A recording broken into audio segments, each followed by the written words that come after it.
Friday night under the lights, and we're going to have a great show tonight. Scores and callers, and here are Russ and George. Thank you very much, Chris. And by the way, Chris is older today than he was yesterday. Telling me that. He was just telling me it's his birthday today. Doesn't look a day over 75 to me. But that puts two of us in our 70s. One, the young fella. Yes, he's lurking. And George is a young fella. Yeah, that's right. We're feeling 90. That's the deal. Hey, a lot of football tonight, and then some that wasn't played tonight. Yeah, it's kind of a really unusual week. I mean, some teams started their district play last week. Some are starting this week. There were actually 23, according to Will's spreadsheet. There were 23 games last night, which Thursday night under the lights just doesn't have the same ring to it. And there are 30 schools that have open dates tonight. A lot of the schools that we typically follow, a lot of the bigger name schools, didn't have a game tonight. But there were some, games. There was quite a few actually, and some pretty interesting scores. Yeah, and a lot of them already have playoff implications, especially you get into the MAIS. And the Crazy Eights is coming up. I mean, their playoffs are like 3 weeks away. Oh yeah, I mean they get their playoffs, and they take a while, the playoffs. J.C. Fox and Barry Gaston will be along tonight to talk about the Cricket Wireless Crazy Eights. Deep into the night, but they'll be here. And I got a note from Granny, who said he was at the Big Teepee tonight. Really? Yes. So he's going to call in and tell us about the Big Teepee. And I think it was South Jones. Gosh, I can't remember. Yeah. I can look back, but we've always wanted to know about the teepee. Yeah. So we're going to find out tonight. Some big teams were off tonight, like you said. MRA was off tonight. They got a big win last week. Yeah, and that was really a good game. I mean, I don't know if you kept up with it, keep up with it or not, but that was really a big win for MRA, really for the state of Mississippi. You think about it. I mean, they beat Catholic School of Baton Rouge is one of their year in year out premier programs in Louisiana. So that was significant. Beat them at home. And Prep and JA had their annual brawl. Yeah, which actually was a little more competitive than maybe a lot of people would have thought. 16-7. Yeah, 16-7. It was 10-7 going to the fourth quarter. So okay. It was, and of course. And you said JA was bigger than most junior colleges teams. Oh, I've seen some junior colleges teams that weren't that big. They could beat some junior colleges. Yeah. I'm telling you. Go back to MRA, and I think West Point's the number one team in the state right now. Right. Yeah. I really believe MRA could beat West Point. Really? Yeah, I do. Yeah. So we won't get to find that out. But also on tonight's show, Johnny Mims, of course, heads up the Mississippi-Alabama All-Star Game and the Bernard-Blackwell All-Star Game, two games that we'll be carrying on Friday Night Under the Lights, along with MPB and MPB Television this year. So pretty excited about that. And he'll be along to talk to us tonight, I believe, in the second hour. I asked him to stay up late. He wasn't happy about it. But can I tell you something? Yes. For the people who are watching, you'll see something new. Oh, good. I love new. Which is, we now have a scroll, a red scroll, actually. Red. It's got to be Dr. Dave. It is Dr. Dave. But it is with scores that are up to date. And as I can tell you, I'm looking at one now. Greenwood 15, Yazoo City 6. So Dave is already getting him up there, and that scroll is on. Isn't it cold up there in Boone now? I think it is. I don't know. It's 90 down there. Well, he's way up in the mountains. Oh, yeah. You couldn't find him for weeks. No. Air's thin, way back in the caves. So, Dave, I appreciate Dave doing that because a lot of people jumping on the show. A lot of people are watching on FNUTL.com. And but then a lot of them are listening on MPB Think Radio because they're leaving their games, going, back home, etc. So we're going to be here till midnight tonight with all the scores. And like I say, we got a Crazy Eights coming up. Brandon Shields will take us home. He's got that 11:40 slot down. That's his. And he, I think, is going to give us the Scoop A on Starkville, because he was covering Starkville, Germantown, Yeah. and I'd watch out for Germantown if I were some of these teams. I tell you, the score that I saw, it was not a final. Germantown was ahead in the second half of Starkville. Really? Yeah, I haven't seen the final yet, but they were ahead.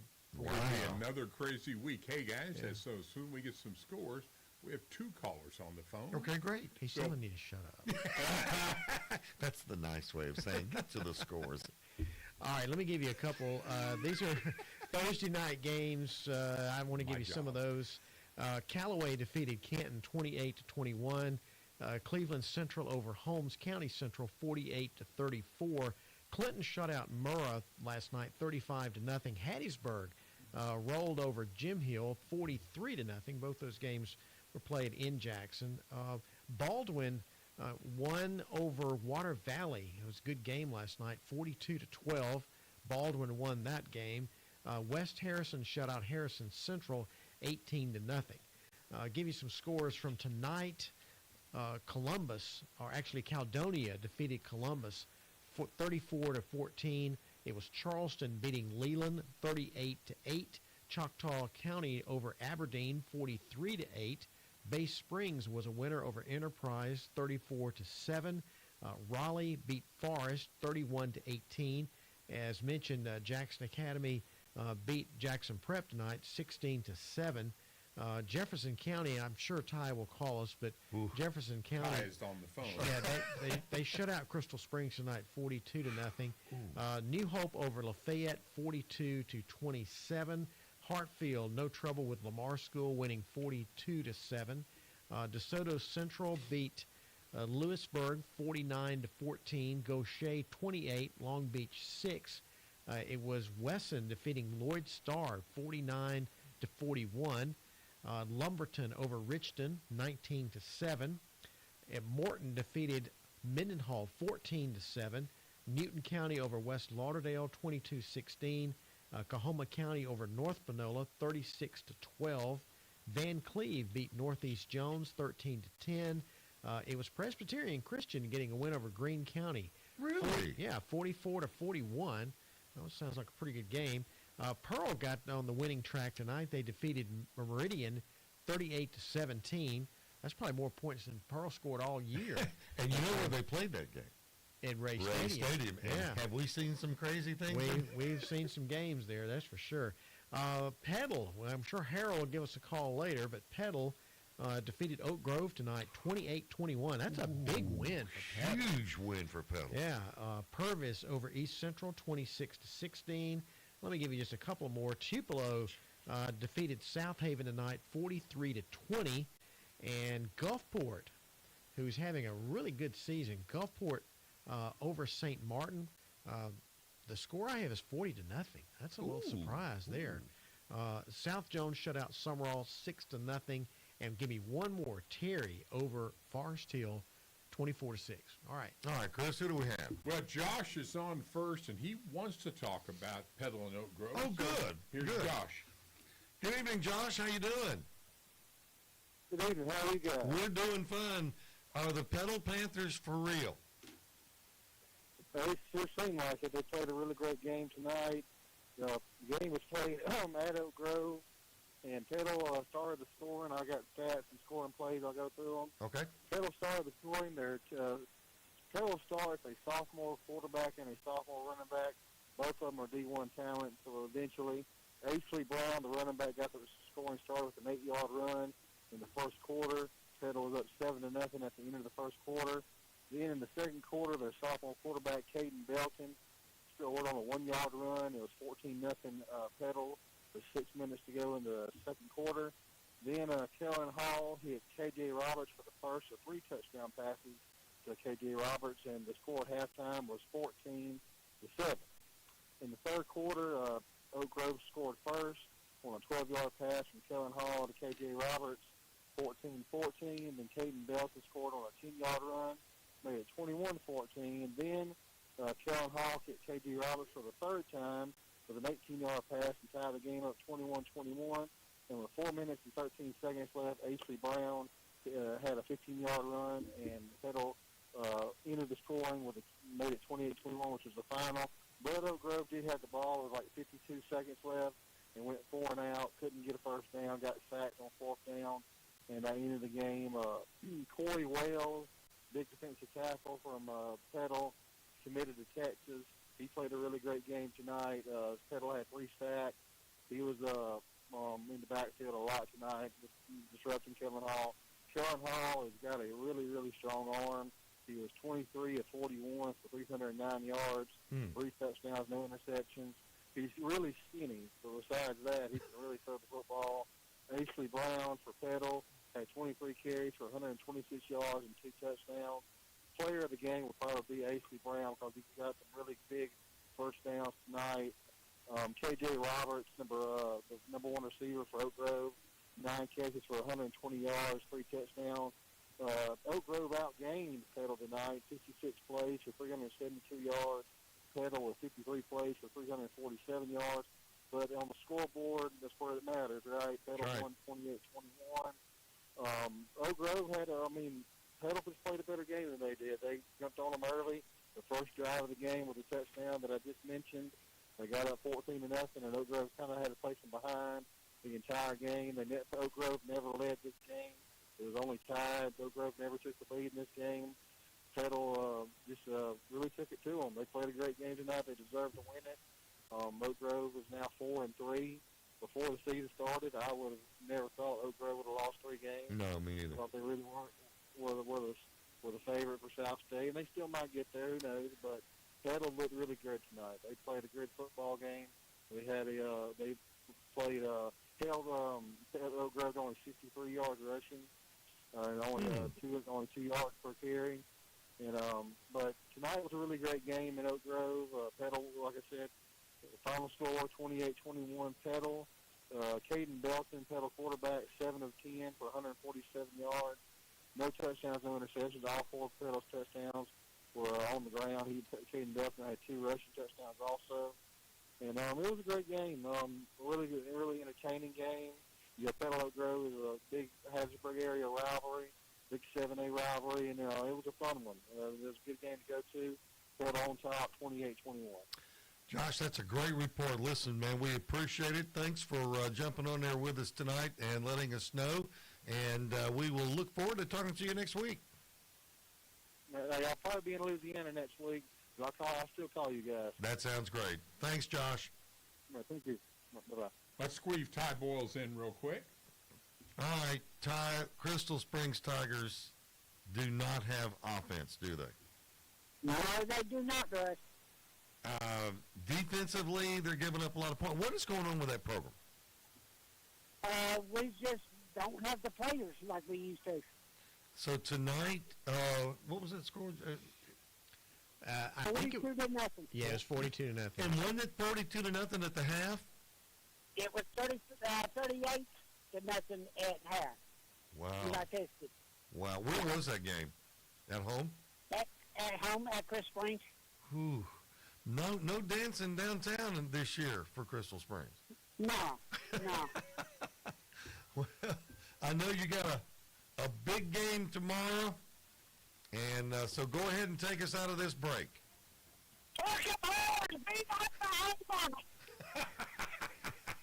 Red River Rivalry tomorrow, Texas and Oklahoma. Ty, enjoy the game tomorrow, my friend. Wow, it's a shame he doesn't get excited about those horns. Well, he didn't give us a go dogs, but I guess it's because they have got a bye. Yeah, I think they are about it. Yeah, they got a bye tomorrow. All right, we're going to take a time out. Tonight's show being made possible by Unclaimed Money of Mississippi. And I talked to Lee Youngblood this week. He's going to come in, I think it's on the 28th of November, and he's going to show you and I how to find out if we are owed anything. I hope he finds something. I don't care if it's 10 cents. I hope he finds something. That's about what he'll find for me, I'm afraid. But, hey, Unclaimed Money.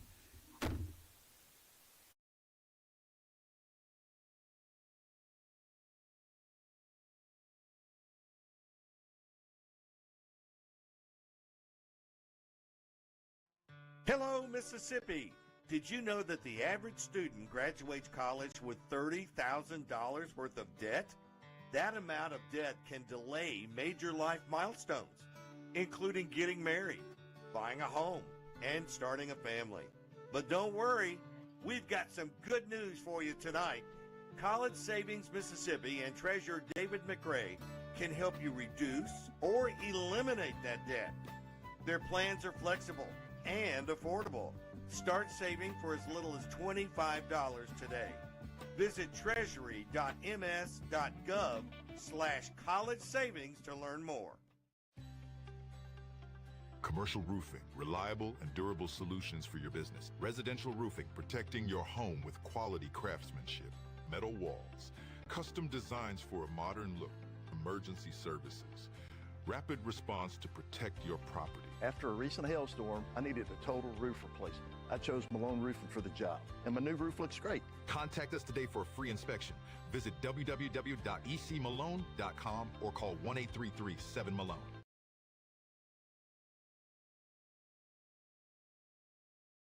If the money's yours, you should have it. That's why State Treasurer David McRae has returned a record $80 million in unclaimed money to Mississippians. And there's hundreds of millions more, maybe with your name on it. Check the list. Visit www.treasury.ms.gov and see if you have any of the unclaimed money. Each year, banks, utilities, businesses, brokers, and insurance companies turn over millions of dollars to the state because they're not sure who is entitled to the funds. Treasurer McRae has an entire unclaimed money staff waiting to take your claim and return your money. Check the list today. Treasury.ms.gov.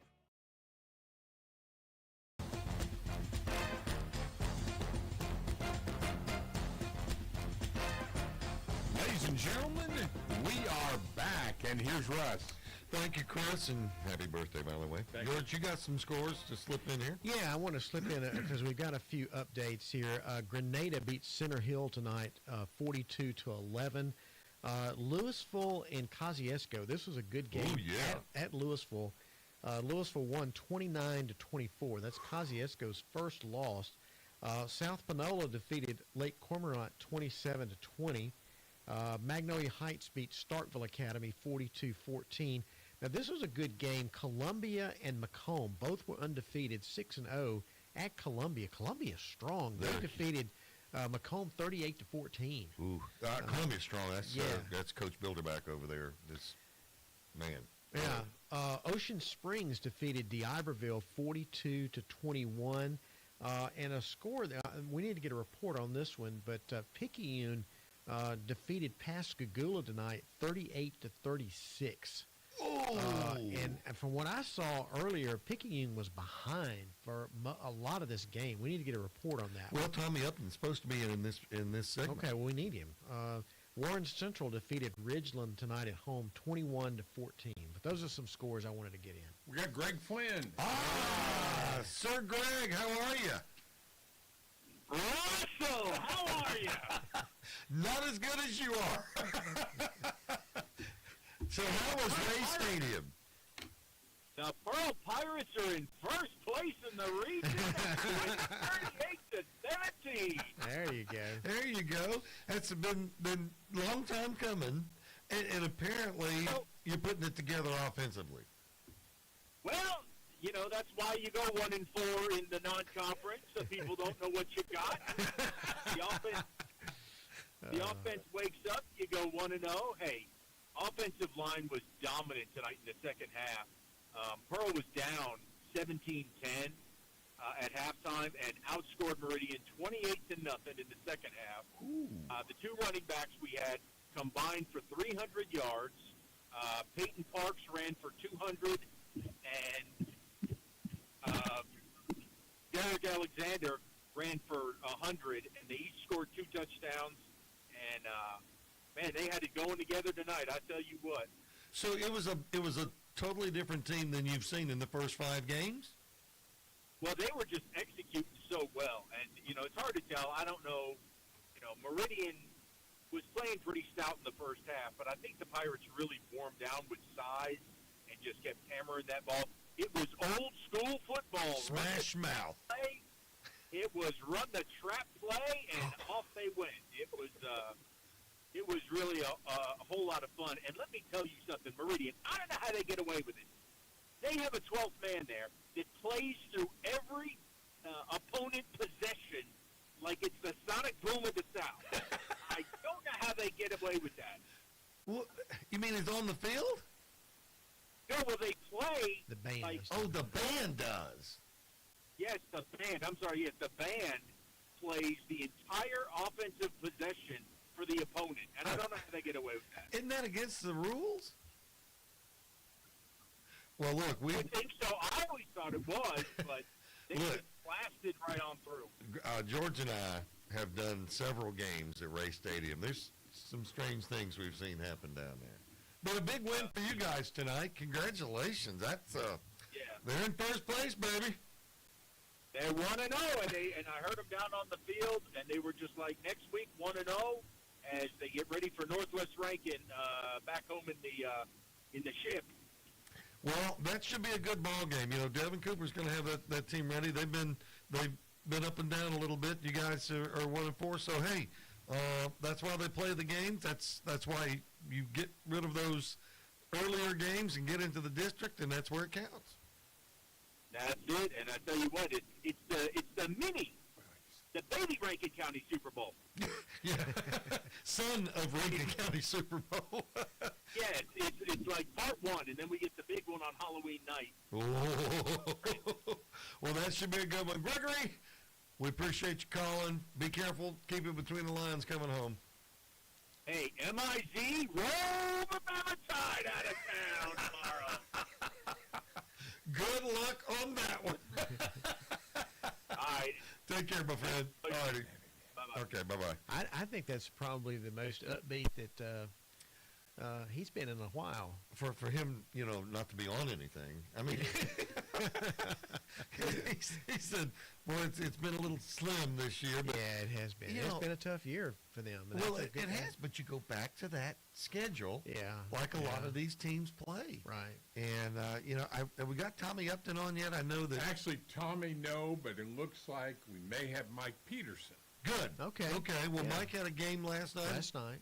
And they were, what do they call that field? It's the one over here in Jackson where St. Joe used to play. And I think it's an alternative school.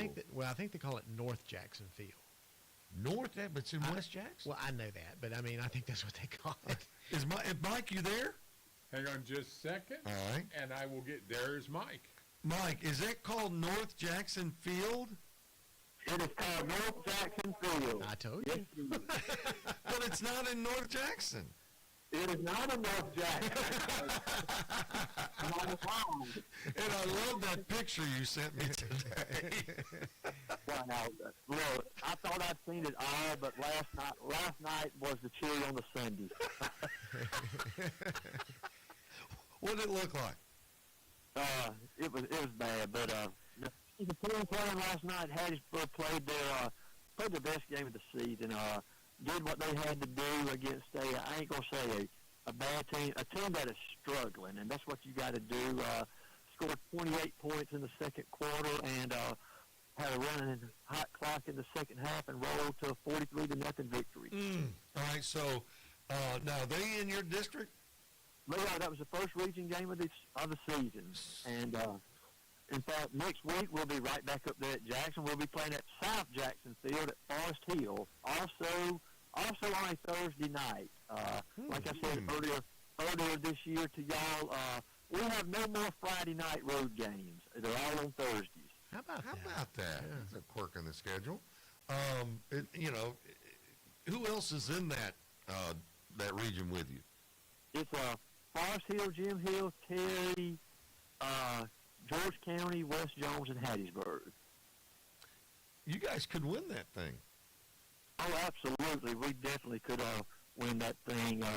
West Jones will be right there with us, and George County's up and down. It depends on what kind of George County team shows up. But you know, they've been good in the past. We're not going to take anyone lightly. Well, you can't. I mean, you get into this part of the season, and you just can't do that but you could be popped any night by any of these teams. So Well, congratulations for the win. Got you another one next week. We're waiting to hear from you next week on Friday Night Under the Lights. Looking forward to it, and I can promise you when we go to Forest Hill, I will not be sending any more pictures like I sent you today. Okay. That's a deal. Thanks, Mike. All right, have a great weekend. All righty. Bye-bye. Let me clarify one thing. Yes. All right. When we're talking about and people around the state, they call it North Jackson Field. It actually used to be St. Joseph That's High correct. School. That's correct. It was it was like it's off Northside Drive. It's between Northside Drive and Highway 49, if you know what it is. It is not in North Jackson. You may conceivably say it's Northwest Jackson, but I think they use that as the alternative school, but they've kept the football field, Right. and they've maintained that, and that's where they play. Some of the JPS games are at that field. Well, and but it is very isolated. I mean, Right. it's like out in the woods. But it's a good thing that they have that facility because Yeah. you've got all these JPS schools. They don't have enough field. They don't have enough field. Yeah. So Anyway. we'll see how that goes. Want to remind everyone coming up tonight at 11:30, going to have the Crazy Eights. Both J.C. Fox will be in here, and also Barry Caston will be in here, and that is a service of Cricket Wireless, who wants us to remind you. I don't think we need to remind anybody, but holiday season is coming up. Yes, not, it is. Not too early. Not Yeah. too early to be thinking, and all of the information is on their website of the different phones and plans and stuff that they have. Chris, what do you got? Well, we have nobody on the phone right at the moment, so you guys. got- Well, we've only got 2 minutes. 2 minutes left. for the break, yeah. We're still efforting Tommy Upton, and next segment will be Cliff Barker. Tommy Barnett is going to be around to talk about the JA win tonight, and then Caleb Hamill will be covering Laurel's Golden Tornadoes for us tonight. Okay. And they'll be in that next segment that's coming up. If you'd like to be part of the show, you can be. 877-MPB-RING, 877-MPB-RING. And we would love to hear from you on this Friday night. As George said, a lot of schools weren't playing tonight. But then, a lot of them were. And there's some playoff implications on some of these games, even this early in the season. Can't wait to hear from Harold after the 11 o'clock hour. Yeah, I'm sure Harold is. He's getting prepared. I guarantee you that. He's getting wound up Yeah. and getting prepared. And I talked to Ray Coleman today. Ray, of course, he calls the Clinton game. I really want to know about this Era team because back in August, we're talking about they could take the collar. Yeah, I mean, the word around town was that they're not going to win a game. Yeah. I mean, that was kind of the thought, but they're what 4-2. Now, obviously, their next 4 games are against some pretty tough teams. I don't know how successful they're going to be, but they've obviously had a much better season than people would have thought. Well, that's why I want to talk to Ray because he's seen it, and there's I'm telling you the 5 that left that team and went to JA, boy, the guys that have come in behind them They've done pretty well. have done really well. And they're very young, too, so maybe that bodes well for the future. Well, it does if you got sophomores. Yeah. It really, really does. Yeah. So we got a lot of that coming up. We want to hear from you tonight if you're driving home. Boy, we had great weather tonight for these ball Yeah, games. it was a nice night, wasn't it? Yeah, and the fairs in town, normally it's colder, but I think it's hotter. It's pretty warm outside. And when we come back, we'll have Tommy Upton. Tommy's He's with on us. the phone. All right, he had a good one tonight for Picayune. We'll take a timeout. Friday night Under the Lights, made possible tonight by David McRae, the state treasurer, and his college savings program. We'll be right back.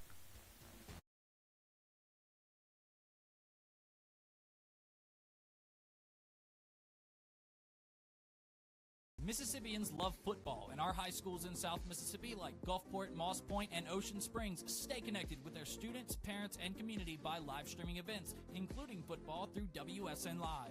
WSN Live provides your school with everything you need for professional and seamless live streams that are easy for students to run. And your fans can watch online from anywhere on any device. With WSN Live, your school gets the right gear, a rock-solid network, and game-time tech support. Learn more at WSNlive.com. Hello, Mississippi. Did you know that the average student graduates college with $30,000 worth of debt? That amount of debt can delay major life milestones, including getting married, buying a home, and starting a family. But don't worry, we've got some good news for you tonight. College Savings Mississippi and Treasurer David McRae can help you reduce or eliminate that debt. Their plans are flexible and affordable. Start saving for as little as $25 today. Visit treasury.ms.gov/college savings to learn more.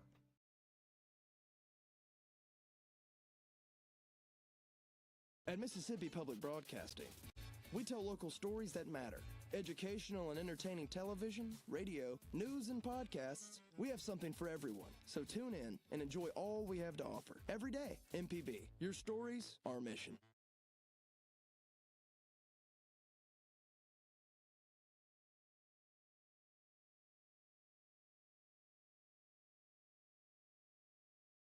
The playbook on the road to game day. The M.Dot Traffic mobile app is available in the App Store or Google Play Store. For more information, m.ms.gov.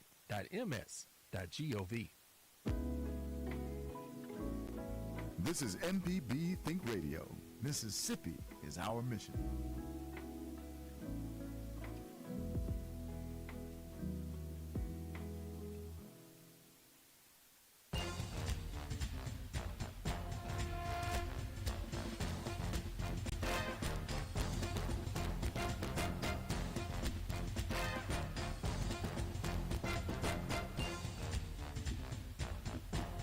Gentlemen, we are back for segment 3 of the 11 o'clock hour.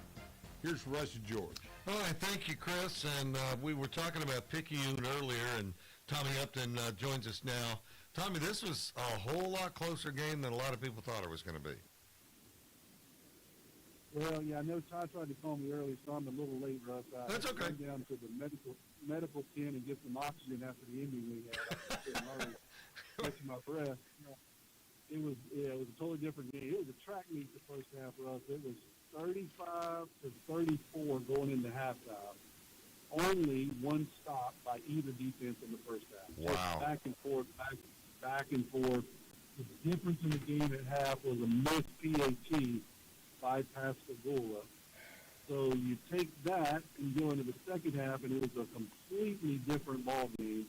Picayune grinds it out. Pascagoula tries to go down the field. The defense finally steps up for Picayune, gets a couple of stops, a blocked field goal, a missed field goal.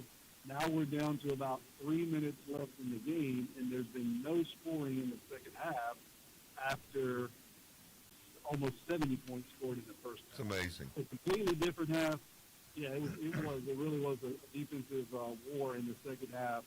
Picayune gets the ball with about 3 minutes to go, drives down the field, finally is able to get some points on the board. They get a field goal, so they go 38-34. Then they get a turnover with just over a minute left to go in the game. Picayune gets the ball on their own 10, but Pascagoula has 2 timeouts left, so we can't just run the clock out. They stop us. They force a punt with our punter in the end zone. We decide to wisely snap it out the back of the end zone for a safety. So now it's 36-38. We still got to kick it off with 20 seconds. We do. Pascagoula gets 2 big chunk plays, and now they're attempting the winning field goal with 3 seconds left. 42-yard field goal, and they miss it short, and that's the end of the game. Oh, my. What a bizarre game. Points flowing like crazy in the first half, nothing in the second half. It was crickets. It was just 3 yards in a cloud of dust in the second half, and the first half was a track meet, an absolute track meet. So, yeah, it's been some wars. You've been to a couple of those 15 passes. Oh, yes. Oh, yes. There's been some wars down there in War Memorial Stadium, and this was another. Somebody told me this week, you got an easy opener. It's 1-4 Pascagoula. And I said, you can take all that noise and throw it out the window when these teams play. That's right. That's right. It's, listen, that rivalry goes back a long time, and they've had some great games. Sound like you had another one tonight. Those are hard to call. because you know what you had in the first half, and you don't have it there in the second half, and it's tough. All right, what do they got next week? So Picking goes back home next week, and we'll take on the Hawks from Hancock for our second region meet. All right. Well, thank you, Tommy. We appreciate that. Congratulations on scratching out that win, and we'll talk to you next week after you play the Hawks. Thanks, Russ. Roll Tide. You know, when he's referencing that, he's talking about the Picayune Maroon Tide. Yes. A lot of people may say it's Bama Tide, but no, Picayune Tide. Picayune Maroon Tide. That's yes. right. Cliff Barker. Cliff, another night at the office for Tri-County? Yeah, it was another nail biter over in Madison tonight. A nail biter? I know you're being facetious. I'm being facetious. 42 to nothing at halftime. 48-6 was the final score. But seriously, guys, I mean, I saw something I've never seen tonight. What's that? So, Tri-County had a kick six tonight, 93 yards. A kick six? A kick six. I didn't know a kick six was legal in high school, but apparently it is if the ball doesn't make it to the end zone, just like in college. St. Joe attempted a field goal in the third or fourth quarter and came up short, fielded it around the 7-yard line, and Tri-County took it back 93 yards for a touchdown. Oh, man. Yeah, and also the other thing I saw tonight I've never seen before is a 40-minute halftime. Ooh. Yeah, they had homecoming tonight, 40 minutes at halftime. We had to run 3 extra commercial breaks. We had to burn more time. I'm sure my fans are so sick of hearing us on the radio, but we managed to pull through somehow, and then the second half lasted like 15 minutes. Halftime lasted longer. Wow. All right, so what does this do for Tri-County next week? Okay, so now it gets serious from here on out. We got 3 games left in the regular season. All 3 are district games. We've got Central Hines this week at Tri-County. We finished the season with Riverfield at Riverfield on a Thursday night, the night before Halloween. But in between is where the big one comes in, and you know where this is going. Lake Academy comes to Tri-County in 2 weeks. So that's the matchup in 3A that everybody's looking forward to, that Lake Tri-County matchup. And, you know, they had a huge win over Oakfield tonight. So both schools are kind of lining up for this to be the big game of the year. They have a loss to JA. We have a loss to Prep.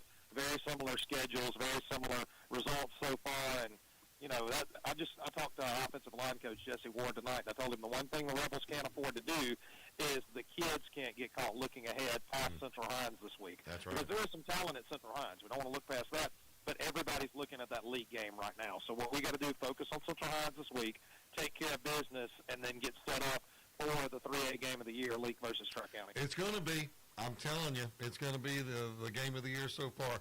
Hey, listen, man, thanks for staying up with us tonight, Cliff. Congratulations on the win, and we'll talk to you next Friday night. All right, guys. Catch you later. All righty. Tommy Barnett. I don't want to talk to you. I'm all ears, man.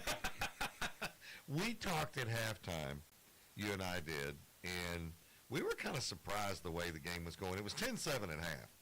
And, I mean, it was a slugfest. And, first of all, let me go on record as saying that Beasley, he's the real deal. And you told me he was. He is. I thought Joseph Walker played better than I thought he might play. Average. Yeah. But I'm going to tell you, the difference, Tommy, in the second half, in my eyes, was T.J. White. Yeah. You know, he was in Prep's backfield all night long. Yeah, you know, the thing is, you look at the stats, of course, Jay had 2 rushers over, of course, Beasley went over 240. Joseph Walker went over 100. Now, of course, I told you at the half, if I was Jay, I don't know that I would throw unless I just had to. Yeah. Because Jay was managing the line of scrimmage. Prep, I thought, did a much better job in the second half. But the story of the night was the second half of Jay defense. I thought T.J. White, Darion Albert, and I thought Barrett Kennedy was really good for the Raiders. Yeah, I did too. I would have picked those 3 too, Tommy. And what really got me was the size of your football team. I told somebody, I think George and I were talking again, he said, how big are they? I said, I've seen junior colleges that didn't have that size. I mean, they're just, and the thing about it, Tommy, is they're so quick.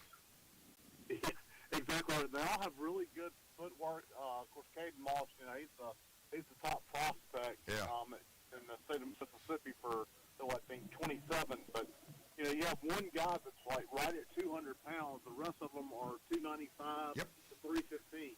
Yep. And you had all moved really well. And you had 190, 180-pound guys trying to block them. Yeah. Of course, I tell you what was not pretty tonight, Russ, was special teams for either team. Yeah. Kicking game was really bad for both. I thought Jay had a chance to put it away. Of course, then Prep's kicker gets hurt. And Jay blocks a field goal attempt. It wasn't a real pretty game tonight, if that's what you were coming to watch. Well, it was a slugfest. I mean, it was mano a mano, and I got to tip my hat to you. It's a very talented football team, and Beasley is very impressive. And I thought Prep did a good job on your wide receivers. No doubt. I mean, they went man across the board, and man, y'all's DBs and corners were locked down tonight. They were really good. Like I said, I would not have thrown the ball unless I just had to. Of course, with the way that we like to self-inflict with penalties, we had a lot of 3rd and 16s and 3rd and 18s where we had to throw the ball. Yep. Well, I'll tell you what, it was a fun night, and it always is when you go to the Brickyards, and Brian's a great host over there, and it's always a good football game, and who knows, may see each other again. That's what's so crazy about on the J side of things is, now you've got to look at the PowerPoint. That's right. And it's like, it may come down to where head-to-head means absolutely nothing this year. That's right. And we'll have a small quiz after the show one night on trying to figure out how that thing works. Yeah, you have to put all your work on paper. That's right. Tell me your work. Hey, Tommy, congratulations on the win tonight, and thanks for the hospitality. It's always fun to go over there. Always good to see you, my friend. Thanks, Tommy. Tommy Barnett on the radio call along with Brian Eubank of the J Raiders. Caleb Hamill's on the phone. Caleb. In before the break. Yeah, and Caleb, you were telling me you were covering Laurel and who tonight? Brookhaven. Brookhaven, yes. Okay. Kind of one of the surprise teams for me this year is Brookhaven. What happened tonight? What was the final on that one? Final score, Brookhaven is able to win 14-6. Ooh, wow. Yeah, close game in that one. Laurel got the early lead 6-0 on a touchdown. No good on the extra point. Got a second possession with an onside kick right after that, but couldn't cash in. And at the time, the only score that Brookhaven got early on was after forcing a fumble of Jamel Abney of Laurel at the 9-yard line, and then got a touchdown 2 plays later. That forced fumble, by the way, would kind of take Abney out of the game. He was carted off and put in an ambulance to the nearest hospital.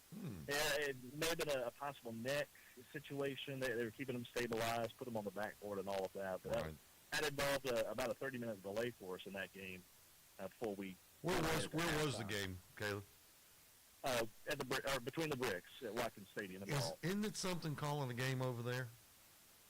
It's a lot of fun. It's so much history. Stadiums you love to cross off your list. Yeah, that's right. Well, I think the first stadium in Mississippi for high school football that had lights. That's correct. That's correct. Yeah. And got a lot of history over there, but I'll tell you, that Brookhaven team is surprising a lot of folks this year. Yeah, I would say they would probably say they didn't play their best game tonight. Both sides had some turnovers.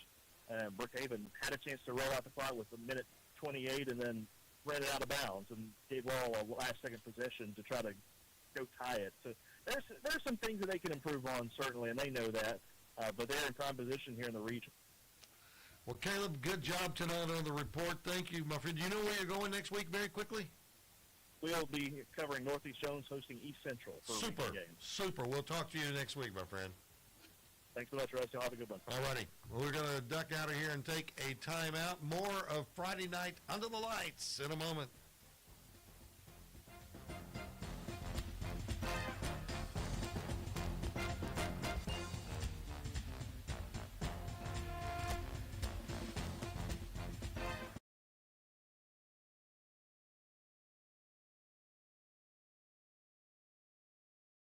Mississippi football families, have you thought about how you're going to tackle student loan debt? Don't do it on your own. Pass the ball to State Treasurer David McRae and his College Savings Mississippi team today. With College Savings Mississippi, you can lock in today's tuition rate, prepay college, and avoid student loan debt altogether.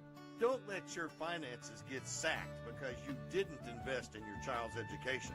Visit treasury.ms.gov/college savings to learn more today.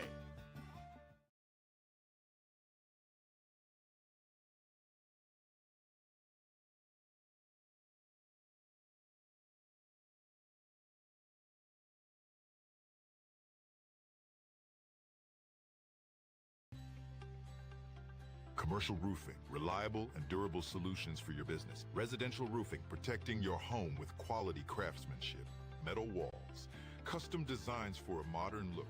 Emergency services, rapid response to protect your property. After a recent hailstorm, I needed a total roof replacement. I chose Malone Roofing for the job, and my new roof looks great. Contact us today for a free inspection.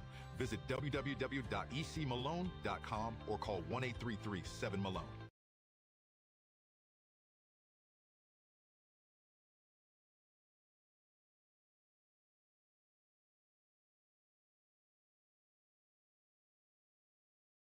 Game Day. The MDOT Traffic mobile app is available in the App Store or Google Play. More information at mdot.ms.gov.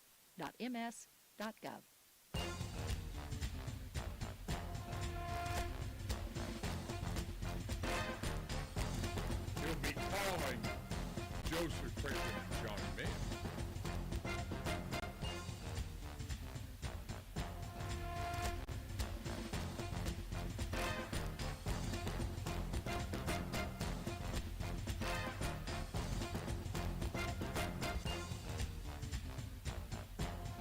Welcome back to Friday Night Under the Lights. Russ and George with you. Chris Saxton, the birthday boy, is the engineer. Ty Bailey back taking your calls tonight. And Jermaine Flood from MPB Think Radio back behind the glass on the other side over there. And glad to have MPB along with us. Got a lot. This segment, we're supposed to have Johnny Mims, but before we have Johnny, we're going to talk about the All-Star games. Joseph Craven. Not yet. Not yet, but we're working on it. We're working on it. It is their homecoming tonight. And so we'll find out. I don't think they had a problem, did they? No. No. I think they beat Lamar. Right. And we'll be talking with him. And also, Johnny Mims is going to be talking to us about the Miss Al game and the Bernard Blackwell game. Going to be, they've already chosen the rosters, by the way, for the All-Star games. And we carried that press conference and all the coaches and all that's involved in it. Those are two really big games, and the All-Star game, the Mississippi-Alabama All-Star game, will be in Mississippi at the University of Southern Mississippi this year. And then the Bernard Blackwell game, I believe this will be the last time that they will play in Milner Stadium because Gulfport's getting a new stadium, I think. Really? Yeah. Somebody was telling me that this week. I didn't know that either. Maybe Johnny can confirm that, but and I've heard it's actually by the high school because right now it's down on the other side of 49, and it's kind of a little jaunt to get over there. We do have Joseph Craven on the phone if you are ready. And we're ready. Always ready for Joseph. Good evening, sir. Hello, my friend. How are you? We are good. Did you crown the homecoming queen tonight? Sure did, and she was one of my favorite students that I've gotten to know the last few years, so everyone's happy about that. Well, good. Good crowd tonight? It was a pretty good crowd. I got to see a lot of alumni, a lot of former players. One of your favorites, Xavier Davis, was in attendance. Watching his younger brother, LJ, play. Oh, my goodness, he as good as Xavier was? You know, he's strictly defense. He's an all-linebacker. So much different player than the running back who Xavier's in his senior year at Northwestern State now. It's crazy to believe. That is crazy to believe. All right, now, you win the game over Lamar tonight. Was it 42-7? 42-7, that's right. And, Prep hung in with Jay for a while tonight and played a really good game. And we were talking about this to Tommy Barnett a moment ago. Head-to-head may not make much difference on this PowerPoint thing. No, it might not because Hartfield having a 2 wins on the season, I think, as PowerPoint related, are still projected to be in the top 4 as far as seeding goes, which is very, very strange. So this is why these district games matter, and this is why a district win against a very good Lamar school team, like Lamar's a solid squad, but a big win against them, it helps to iron out a lot of the wrinkles, iron out a lot of the mistakes. Hartfield's been very turnover prone, pre-snap penalty prone to that, and had a couple of injuries that they're getting over. And so, this is all kind of just preparing you for what you have to expect. This district play is a second season, and then the postseason is going to be essentially a third season. That's kind of how the PowerPoints have it broken up. You get 3 seasons in one, man. It's like a great deal at Costco or something. You just can't turn it down. David Smith, who's over at Prep, sent me a list of the PowerPoint going into tonight's games. It does not include tonight's game, but it had MRA, Jackson Prep, Hartfield, and JA. 1, 2, 3, 4. And not terribly far behind either of them are Park Lane and Lamar. We're 6-1 going in. 6-1 going in. That only loss being that loss to Jackson Prep.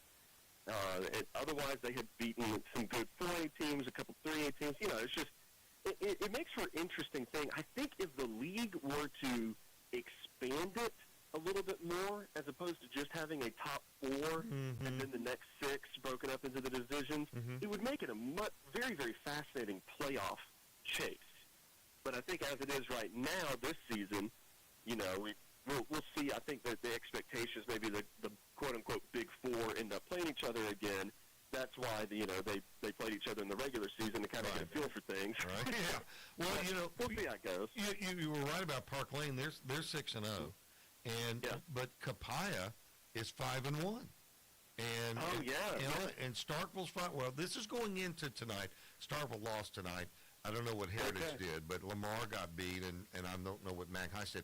So the bottom line is there's going to be a lot of up and down in the next 3 weeks. I think so. I absolutely think so. I mean, Hartfield's division is difficult because you just mentioned 2 of those teams, Heritage and Starkville, not to mention Lamar. All teams with great records. Of course, MRA and Park Lane are in the same division as each other. Right. I think they play next week, maybe. That's the one to keep an eye on. I think if that's right. Yep. Yeah. So it's going to be very interesting because it's something we haven't seen before, where the win-loss and the head-to-head are very important because you learn a lot about yourself and your opponent. Right. But also don't factor into the seeding. It's a strange setup, and we kind of think that maybe it'll be fine-tuned by next season, changed up a little bit. I think the league is kind of keeping an eye on how to make it better. But it's going to make these last few weeks a little bit more dramatic, which is kind of fun. Then they would have been. You're exactly right. Hey, listen, we got to run, Joseph. Congratulations on the win tonight and that explanation, by the way. So we will talk to you next Friday night, my friend. Sounds good. Yeah, I feel like I've kind of taken an unofficial title as the PowerPoint guy. I think you're right. You've explained it better than anybody I know, so that's great. Thanks, buddy. We appreciate it. Yep. All right.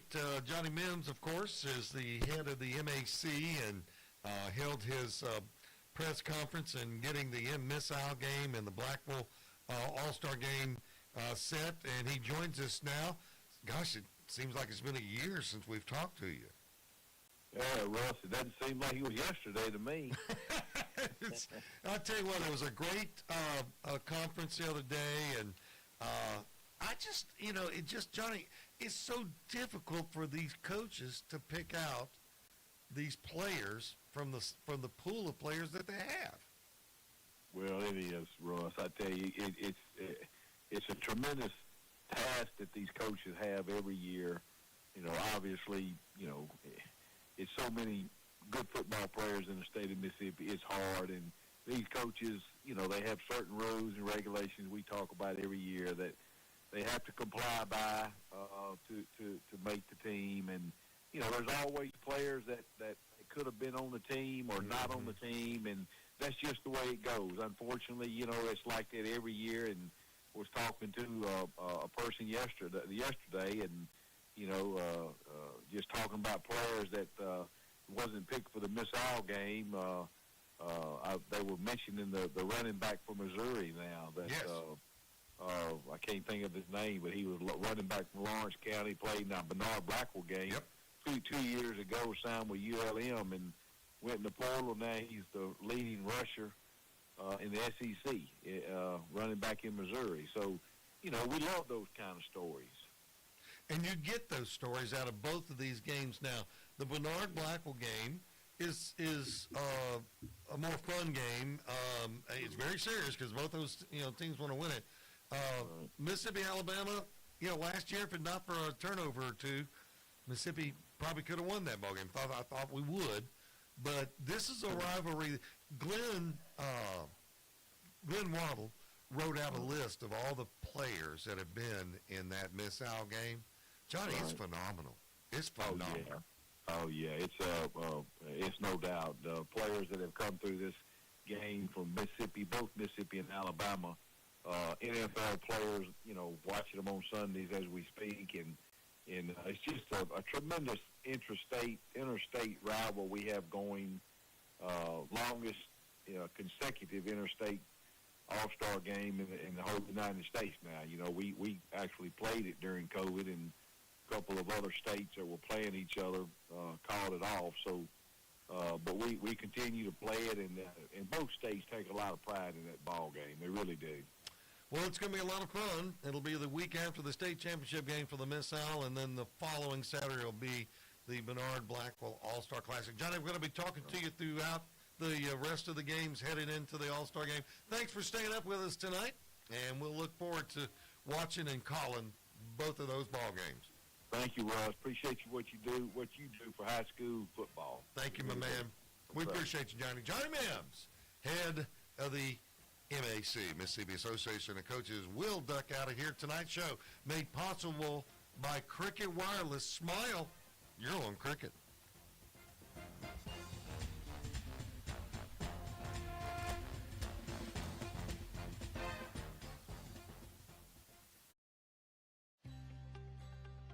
Commercial roofing, reliable and durable solutions for your business. Residential roofing, protecting your home with quality craftsmanship.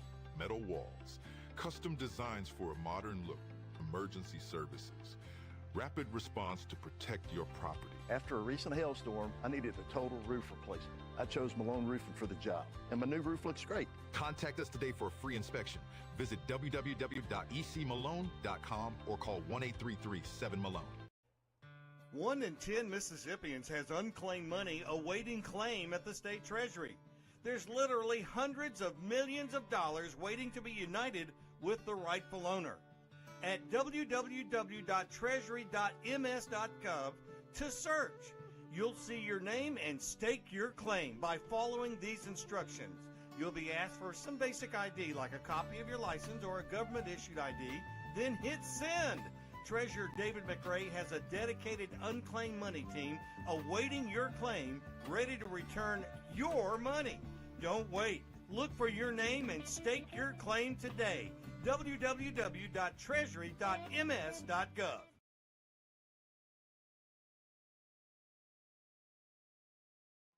Hello, Mississippi. Did you know that the average student graduates college with $30,000 worth of debt? That amount of debt can delay major life milestones, including getting married, buying a home, and starting a family. But don't worry, we've got some good news for you tonight. College Savings Mississippi and Treasurer David McRae can help you reduce or eliminate that debt. Their plans are flexible and affordable. Start saving for as little as $25 today. Visit treasury.ms.gov/college savings to learn more.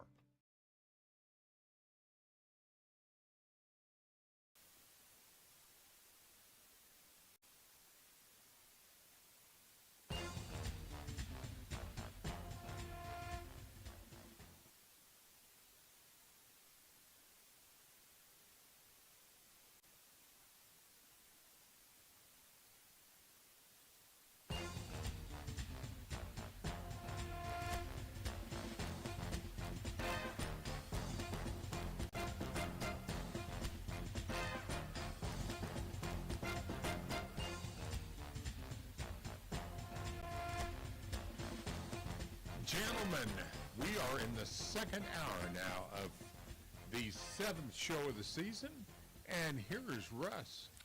Where did that first hour go? I don't know. Mississippi football families, have you thought about how you're going to tackle student loan debt?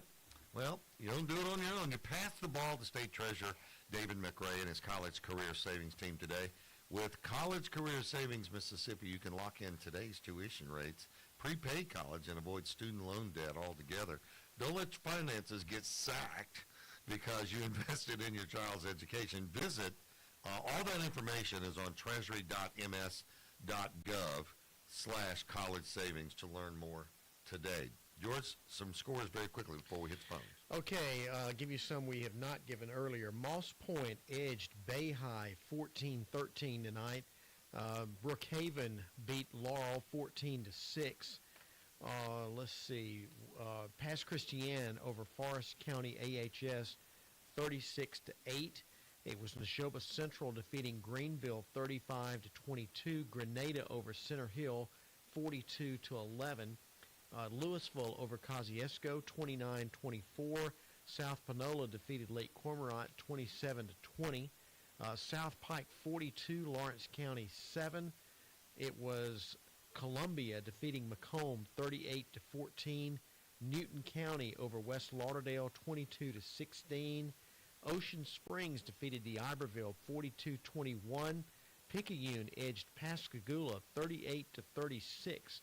Lanier stays undefeated. They defeated Provine tonight 30-8 was the final there. Warren Central edged Ridgeland 21-14.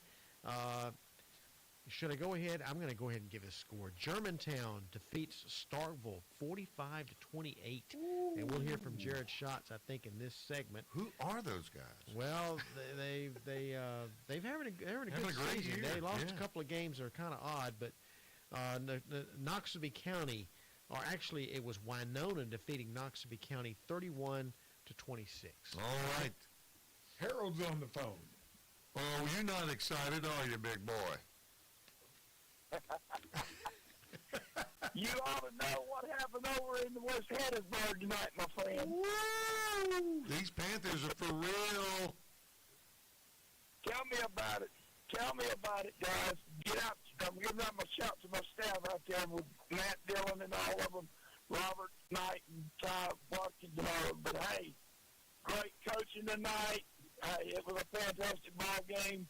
Some of the calls were not the way we wanted it on with them, but I'm not worried about that. But tonight was a ball game. This was like Josh had called in and told you, 63 yards of offense, I think, was for Oak Grove in that second half. I don't remember all the stats wise.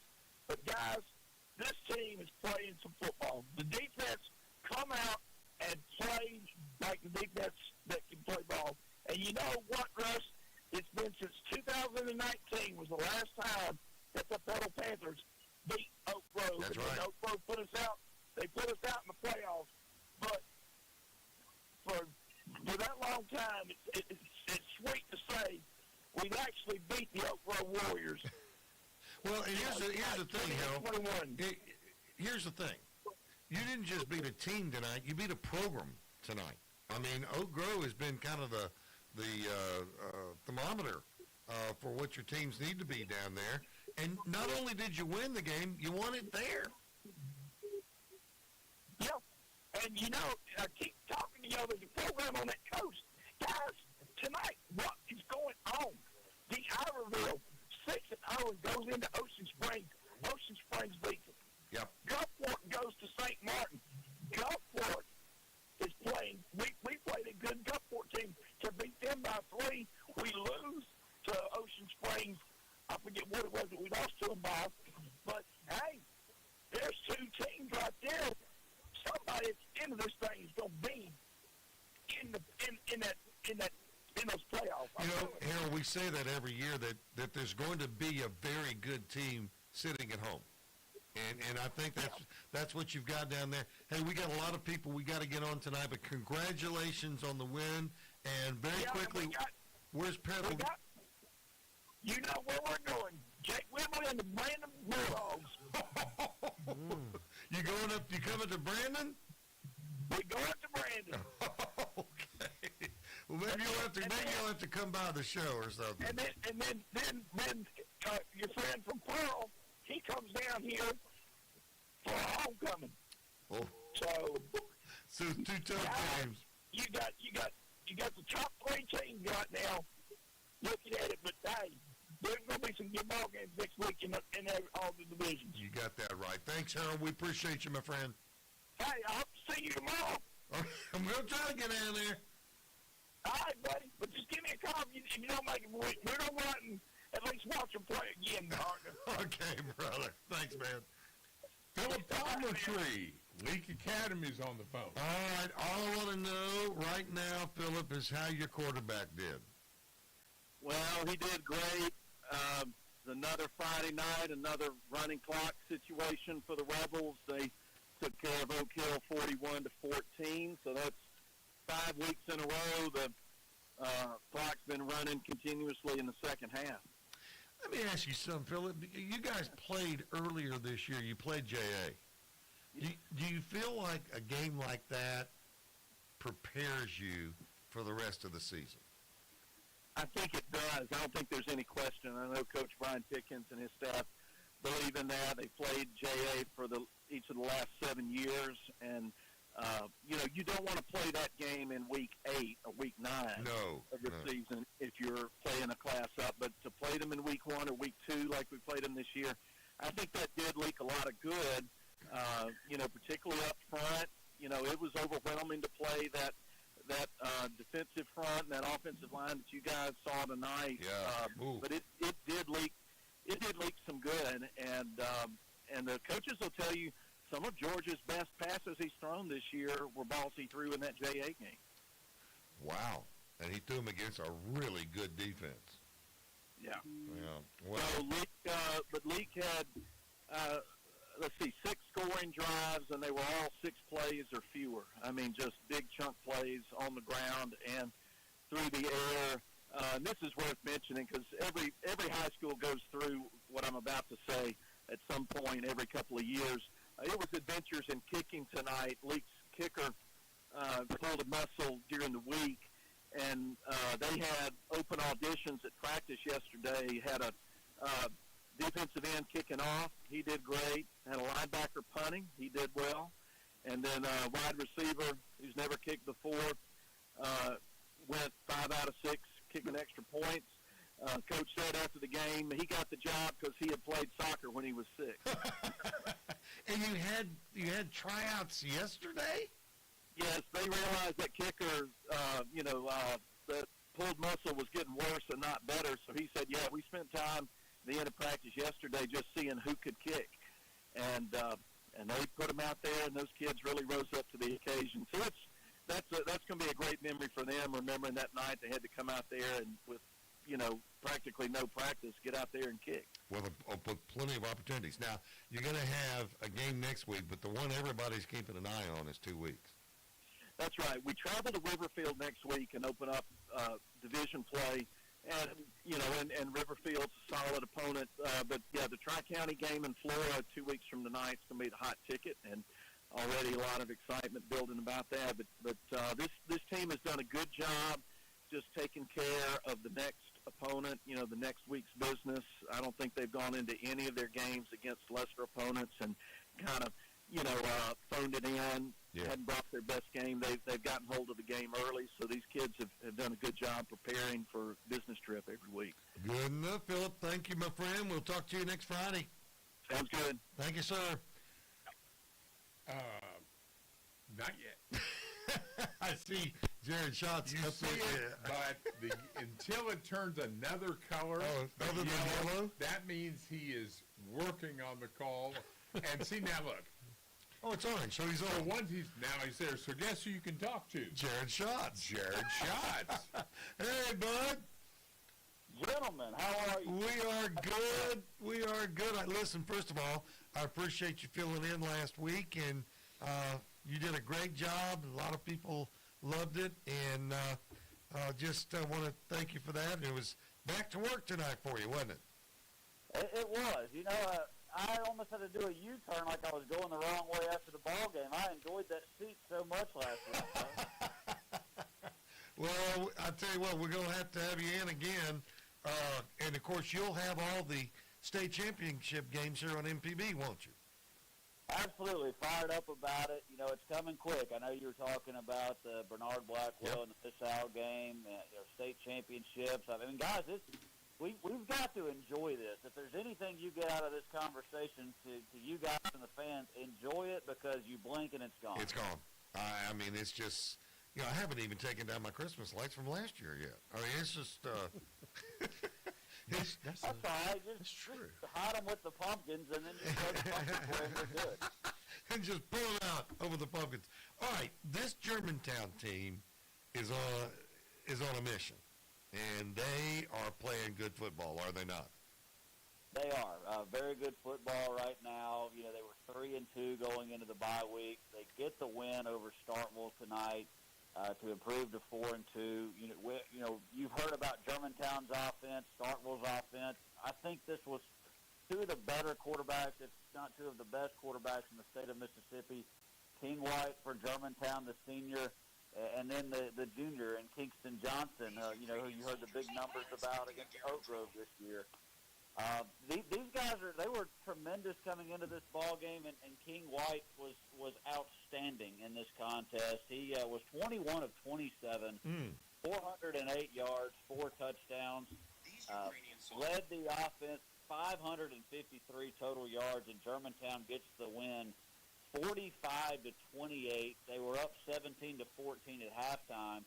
But, as good as the offense has been, and they've been pretty rock solid since that opening round loss to Northwest Rankin, their first game, I should say, the defense tonight got 2 goal line stands against the Yellow Jackets, and that really was the difference in allowing this team to pull away.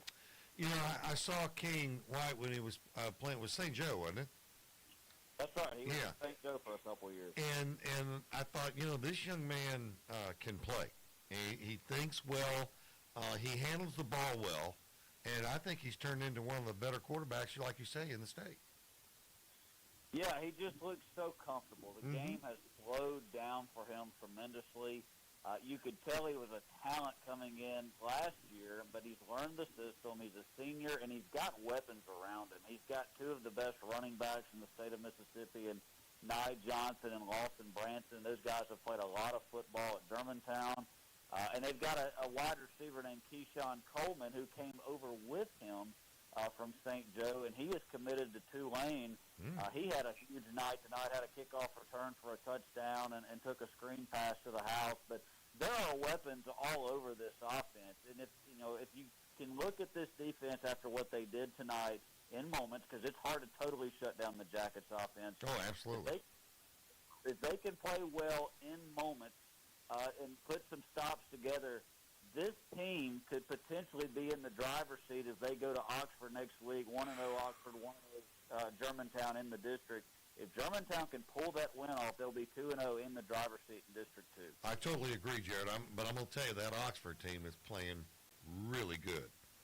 They are good. Drew Dean, Coach Cutcliffe, Riverboat Gambler, they're awfully good. It will be a tough place to win next week. All right, Jared. Thank you, my friend. We'll talk to you after that big one next week. Absolutely. Thanks, guys. Have a great weekend. You too, bro. All right.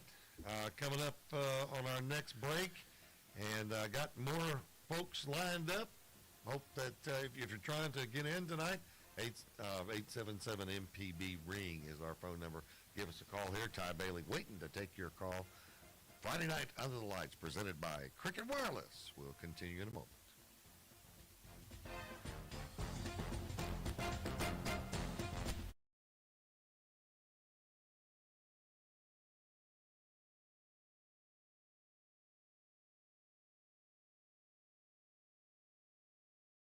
Trusted by homeowners and businesses across the Southeast. Commercial roofing, reliable and durable solutions for your business. Residential roofing, protecting your home with quality craftsmanship. Metal walls, custom designs for a modern look. Emergency services, rapid response to protect your property. After a recent hailstorm, I needed a total roof replacement. I chose Malone Roofing for the job. They delivered top-notch service, and my new roof looks great. We started looking for roofers when we realized that we had leaks throughout our facilities in our district. What stood out to me about Malone Roofing was great customer service, a fine finished project, and great follow-up. I would definitely work with Malone Roofing again. My project was a little more complicated than just needing a new roof. I decided that Malone would be who we needed to work with, that would do the best job for us. My experience working with Malone was wonderful. Contact us today for a free inspection. Visit www.ecmalone.com or call 1-833-7-MALONE. See your name and file your claim. Even the smallest counties in Mississippi usually have thousands of people whose names are on the unclaimed money list at the Mississippi State Treasury. That's right. Many counties even have tens of thousands of names listed, totaling tens of millions in unclaimed dollars. Since he's been state treasurer, David McRae has returned a record $80 million to Mississippians who've searched the list, found their names, and staked their claim. About 1 in 10 Mississippians have unclaimed money, and that's why you should check www.treasury.ms.gov or click on Unclaimed Money and search today. If you see your name, file your claim. If it's your money, Treasurer David McRae will get it back to you.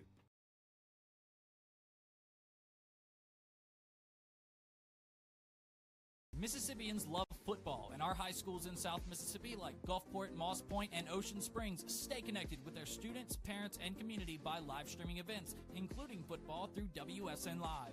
WSN Live provides your school with everything you need for professional and seamless live streams that are easy for students to run. And your fans can watch online from anywhere on any device. With WSN Live, your school gets the right gear, a rock-solid network, and game-time tech support. Learn more at WSNLive.com.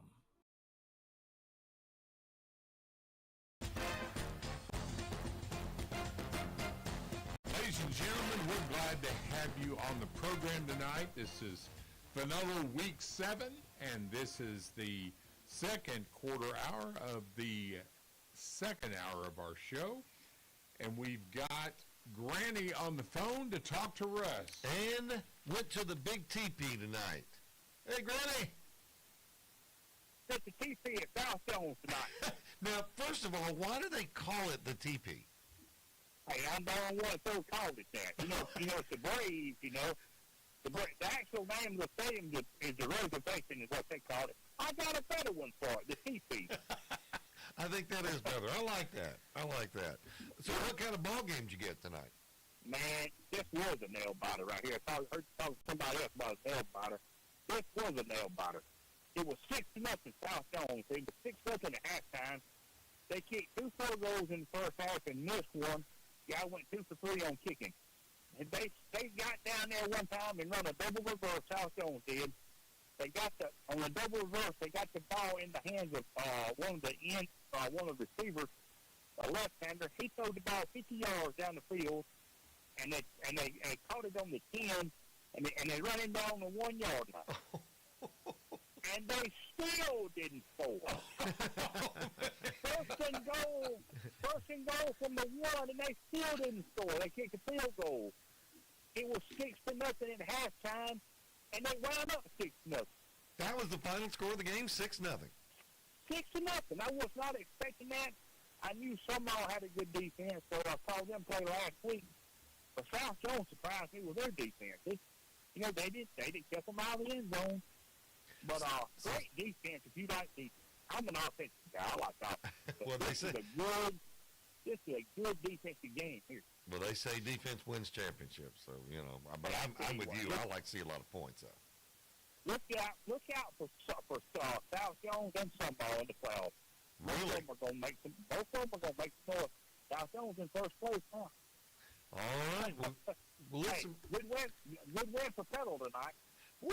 That was huge. Big win. Big win. I may go see Petal and Brandon next week.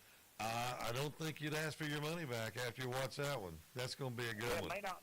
All right, bro. May not find a seat, but I'll probably go. Talk to Jake Wimbley. He can work something out for you. Yeah, that's right. Thanks, Granny. Sit with him in the press box. That's right. Thanks, man. Ray Coleman. Oh, first of all, Ray, thanks for staying up with us. Yeah, man. Cool. A lot of people don't know that this game that you played with Murrah was last night, 35-0. Now, Ray, there was talk in July and most of August that Clinton could take the collar this year and not win a game. So who are these guys, and what has happened to that football team? You know, what's really cool, man, and it could be scary depending on how you look at it. I think it's cool that we're still finding out. The good thing about this team is that, like you said, nobody thought that they would be successful this year, and here they are with 4 wins already on the season. I think they have a lot more to learn, which is good because they have a couple more games to play. The only problem with that is you're starting to get into the toughest part of your schedule. Yep. They did get the win last night, 35-0 over the Murrah Mustangs. Murrah is back in our division after playing independent ball for a few years. So now we get that first win, that important win in Region 278. But here's how it goes for the rest of the way, fellas. We're talking Starkville next week. That's at Starkville. Then we host Oxford. Then you got Germantown, and you close it out with Madison Central. So there are no easy games for the rest of the way. Now, they've had some tough matchups. They played the Petal Panthers. They played the Brandon Bulldogs, the Pearl Pirates, Warren Central. So they've had an opportunity to kind of line up and see what they need to work on. I'll say the one thing that they really need to shore up before they get into this tight schedule along the way, they got to limit the turnovers. They had 2 turnovers in the first quarter of yesterday's game. Now, they held Murrah to 0 points, so I'm kind of cherry-picking here, right? But at the end of the day, when you play a Starkville, when you play a Madison, you can't give them extra possession. So that will be the one thing that they really need to tighten up. Guys, I'm telling you, this defense is legit. It travels well. It is fierce from start to finish. So if nothing else, they're going to give themselves opportunities to be in the game every Friday night. Ray, I got to ask you, because I saw the running back that you did have in Beasley tonight, and to me, he's big time. But who came in to fill in for him? Well, man, honestly, the depth that we have at the running back position is unlike anything I've seen in my 8 years of calling Clinton football. And I mean that. I really do. They can go 3 deep at any given time. They have Bosky Evans. I don't like to call him a third-string back because he is an explosive guy. He's a change-of-pace back and is truly an explosive back. The 2 main guys are going to be Braylon Lowry.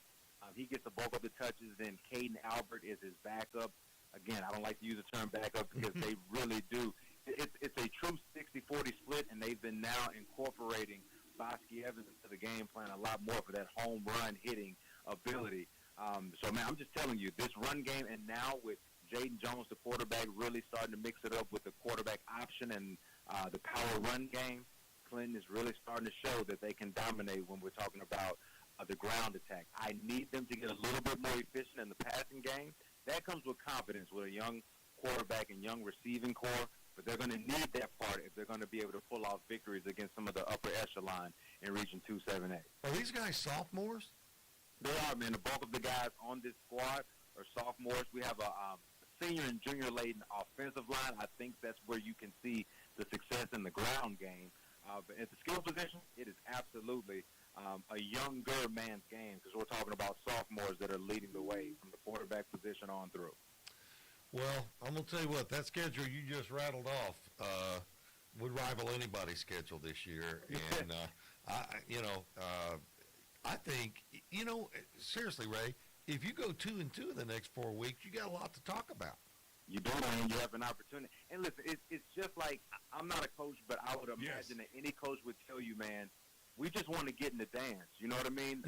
And for this Clinton team to be so young and for people to have written them off before the season started, getting to the dance is a success. And then when you get there, anything can happen, man. So it's why every week is going to be vital. And I know that feels like a coach speak talking point, but it's the truth. Once you get into this bulk of your play, you just need to find ways to get a win. It doesn't matter how it looks. It can be be ugly, it can be pretty, but get the win. That's easier said than done, but next week really starts the gauntlet for the Clinton Arrows. Boy, gauntlet is right. And, Gray, we really appreciate you giving us that update on Clinton because they're probably one of the better teams that not many people know about right now. Yeah, man. And my hope is that as these weeks continue, that more people get to learn about them because they're a great group of young men led by first-year head coach Hamer Morgan. They have done some great things. And I've had the best seat in the house, man, so I'm happy to bring it to you guys every week. Well, we appreciate it. Go to sleep. Definitely. It's happening right now, brother. Thanks, Ray. See you guys. All right, man. I'll tell you what, that 4 games left. Whew. Yeah, that's a tough schedule. Well, one of the guys, that calls the Warren Central Vikings, one of the guys that's in that gauntlet is Brandon Davison. Good evening, sir. Gentlemen, how are we? We are good. How are you? Well, I'm going to tell you what. This is the question that I asked Josh Morgan after the game is, where do I send this cardiologist bill to? Because a crazy one over here tonight in Warren County. Warren Central takes care of Ridgeland 21-14, but that really was misleading because Warren Central jumped out 21-0 in the first half and really was a play away of going up 28-0. A ball glanced off a receiver's hand, was intercepted in the end zone by Ridgeland. They turned around. It was a touchback, and they turned around and took it 80 yards for a score to make it 21-7 going into the half. They come out in the second half, Ridgeland did, scored again. That wing tee was really starting to hum, that offense, and Warren Central had to hang on to win this game 21-14. Nash Morgan, another big night, had 2 rushing touchdowns. That puts him up at 11 on the season. Another sophomore, Xavier Jackson, running back, he scored a touchdown. So, and then the defense did enough to win this game. When you go back and look at the film, and that's probably the best 2 things about this game. 1, we get the win, 1-0 in region play, and 2, we get a lot of good film to look at. Had a lot of penalties, some turnovers, but combined, there were 5 turnovers in the ball game and 19 penalties amongst the 2 teams combined. So it almost looked like a spring game, Russ, in the second half, but it worked out. And I want to give credit to Todd McDaniel and that bunch over at Ridgeland. They were down 21-0, and we thought they were about to get on the bus and go home, and they fought and scraped and got back in it. You know, D.K. Wallace, Bernard Blackwell, athlete, selected to that. Mm-hmm. Nigel Lockett at linebacker, and they've got 2 linebackers. They're 2 middle backers, maybe 2 of the best that people aren't talking about. I think they accounted for right at 45% of the team tackles on the season. So both those kids are played hard. And, again, we survive. We advance to next week. And, again, that's about how it goes. All right, another big night for the Vikings. I think I saw somewhere yesterday that Nash Morgan's had a college offer, so he's got a good career ahead of him. Brandon, thanks a lot for staying up with us, my friend. We'll talk to you next week. All right, all the best to you guys. Take care. Thanks, man. All right, bye-bye. Bye-bye. And we haven't gone from yellow yet to orange. That's right. So I'm learning my colors. So she is not on yet, and we're getting ready to. Well, we're going to do Crazy 8s at 11:30, and I didn't want to leave Ainsley out because. Well, I can't bring her in yet. Well, I can now. You want to try to? Yes, let's talk to Ainsley. We ain't got very long, Ainsley. How are you? I'm doing well. How are y'all? I'm doing fine. Are you back working the late shift? I sure am. I had a week off for some wrist surgery, but we're back. Well, we are certainly good. Biggest game down there tonight was what? In my opinion, Ocean Springs, D'Iberville. D'Iberville was the only undefeated team left on the coast. And Ocean Springs just ended their first loss last week. So that's where I was at. Very, very good game. The scoreboard doesn't show it. But D'Iberville was only down 1 touchdown, 28-21 to start the fourth. But then Ocean Springs came alive in fourth, 42-21. All righty. Well, next week we're going to talk to you long because we're going to call you earlier. Hey, thanks for staying up with us, Ainsley, and we will talk to you next week. Yes, sir. Sounds good. All righty. We're going to duck out here and take a time out. Friday night under lights with Crazy 8s, brought to you by Cricket Wireless in a moment.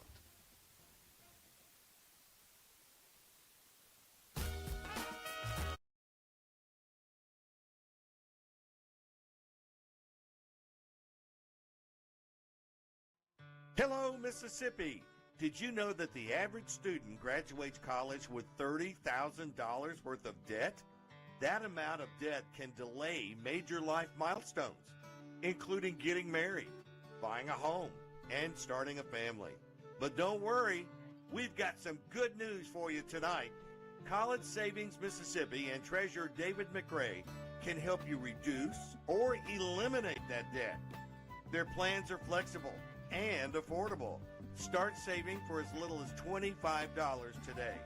Visit treasury.ms.gov/college savings to learn more.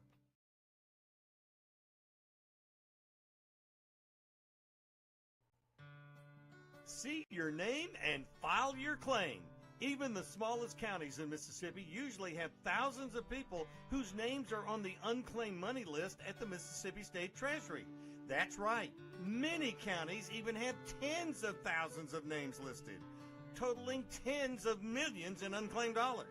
Since he's been state treasurer, David McRae has returned a record $80 million to Mississippians who've searched the list, found their names, and staked their claim. About 1 in 10 Mississippians have unclaimed money, and that's why you should check www.treasury.ms.gov or click on Unclaimed Money and search today. If you see your name, file your claim. If it's your money, Treasurer David McRae will get it back to you.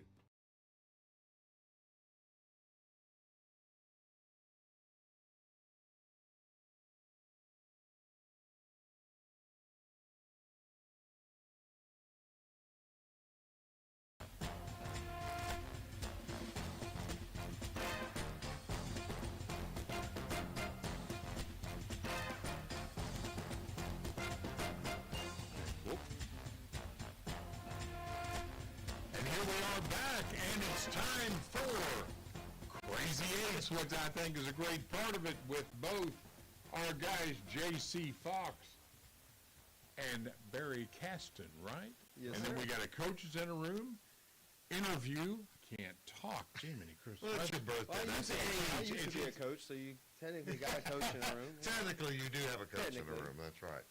All right, guys. Going to throw it to you. Crazy Eights, talk to us. All right, so I'll talk Division II to start off with here, JC. Division II, District 5, we had a big win from DeSoto tonight, 48-0 over Delta. That bumps them up to 6-2 on the season. Will Daly, number 3, the quarterback, had a couple touchdowns on the night. Matthew Gregory at linebacker had several different tackles. Lee, Arkansas comes back to 4-4, 48-8 over Marble. 4-4 is their record now on the year.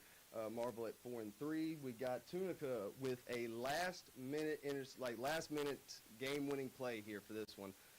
Calhoun scores to go to 42-44, and Tunica intercepts the 2-point conversion for them to win the game right there at the end and hold strong. That defense, defense held strong for Tunica right there. They come away with the big win. Division II, District 6, we had Newton winning big over Kemper, 60-12. We had Columbus with an open week. Heritage Christian won big over Hebron. Moving on to District 7, not a whole lot of action here, but Tallulah won over Tensas 32-14. Franklin had an off week as well. WCCA winning 44-20 over Riverdale. And then in the District 8, we had Briarfield 50, Deer Creek 30. Briarfield moving to 6-2, Deer Creek to 5-3 on the season. And I do have the standings as of right now. If we're looking at it playoff picture-wise, you've got your top 4 in WCCA, Columbus, DeSoto, and Briarfield are your district leaders right now. And then these are these PowerPoints are tight right now for Division II, guys. So you guys doing the PowerPoints too? Mm-hmm. Okay. Oh, yeah. Like, we're talking 12.87 to 12.85. Like, we had to break it all down here, yeah. So we got Tallulah, Lee, Arkansas, Marble, Tunica, Calhoun, Franklin, Heritage Christian, and then Tensas.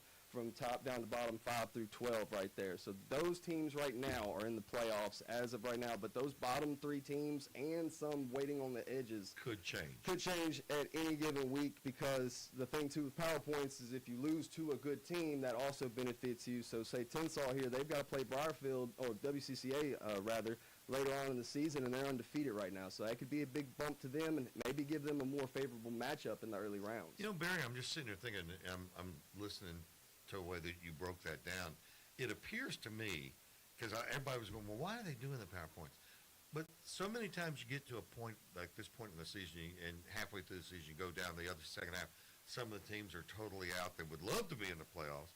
But if they pick up a big win or so down with these PowerPoints, it changes everything. Changes the whole momentum. I mean, look at Heritage Christian right there. They pick up their first win tonight of the season, 50-0 over Hebron, and automatically they're in the 11th spot right now for the playoffs. So they could take that win, ride into something, try to make something happen out of that season, and completely turn it around, like you said, Russ. All right, well, let's throw it over to J.C. Fox, and what you have for us tonight? I have the scores and standings from Division One. So Humphreys, a big bounce-back win over PCA tonight, 50-34. And I've been told by Humphreys coach Jerry Wayne McClendon that their quarterback, Steele Taylor, if you remember last week, I was at the Humphreys game. He was injured. It was too close for comfort, so he had to put Steele Taylor in at the end. Some late-game heroics, it sounds like. Newton, who leads the 3rd district, beat Kemper 60-12. And we have our first loss in Division 1 group or District 4. River Oaks, a pretty big win over PVA, 46-26. So right now, if we take a look at the playoffs, those district leaders are River Oaks, Humphreys, Newton, and Deer Creek.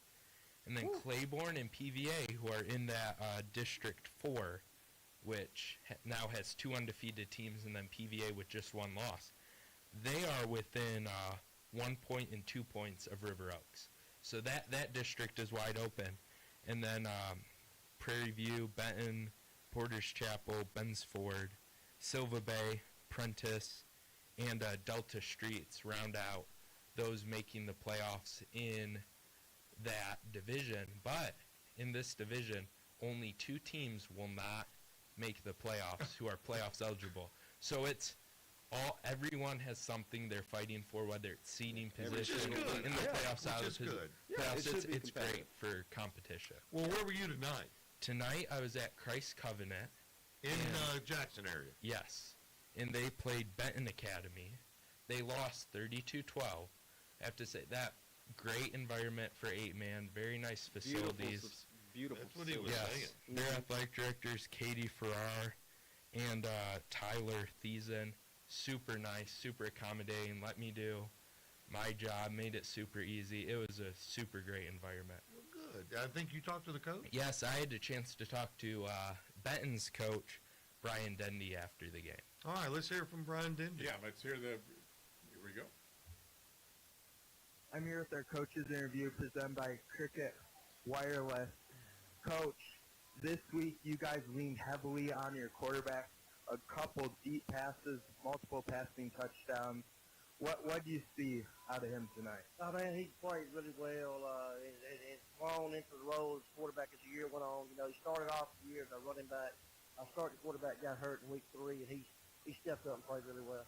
Great stifling defense tonight. You guys didn't allow a lot of yards in the first half, and your run defense all game was great. What's so special about that defense? Defense played really well. Worked hard all week. Defense has gotten better as it's gone along. We feel like they played really hard tonight. What's so special about this Benton Academy program? Well, we're just trying to turn this thing around, man. 5 wins. So far, so good. Thank you, Coach, and good luck the rest of the way. Yeah, I'm glad Coach Dendy brought up that Clayton Saxon, their quarterback, started the year at running back. So he had, from my count, 14 carries tonight. It's that versatility that we talked about. So that versatility. Being able to next man up, being able to step up into the role. They had 2 other running backs who also had double-digit carries. So they ran the ball a ton. But if you look at the stats, Clayton had 7 incompletions. He only completed 4 passes, but 3 of those passes were touchdowns, and the one that wasn't was 70 yards. Oh, my God. It's the quality, not the quantity. Yeah. That's right. Let me ask you guys some, because a lot of people really still don't know about 8-man football around the state.